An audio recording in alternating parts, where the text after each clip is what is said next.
At a time when President Obama and lawmakers of both parties are struggling to find spending cuts of $2 to $4 trillion, one Republican is offering his colleagues a menu of options for more ambitious savings. Chief Washington correspondent Jim Engel has the story.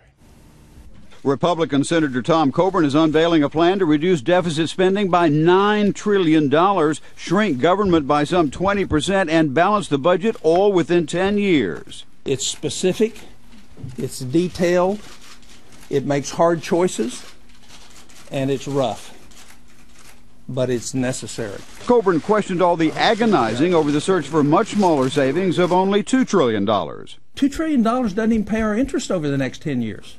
That's with no increase in interest rates. Coburn's 600-page report lays out hundreds of spending cuts from every nook and cranny of the federal government. He'd save about $1 trillion from the Pentagon, another $1 trillion from discretionary spending, and $500 billion more from a range of federal agencies. We're cutting fat, not muscle or bone.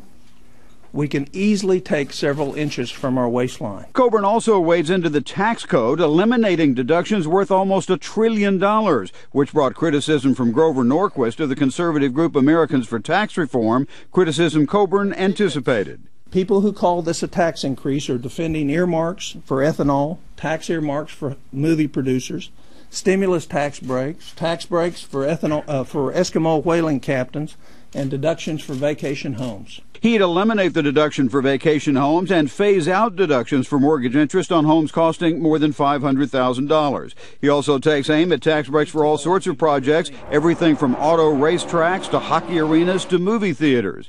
Coburn's report notes some tax deductions are downright ridiculous, such as an exotic dancer writing off breast enhancement as a business expense.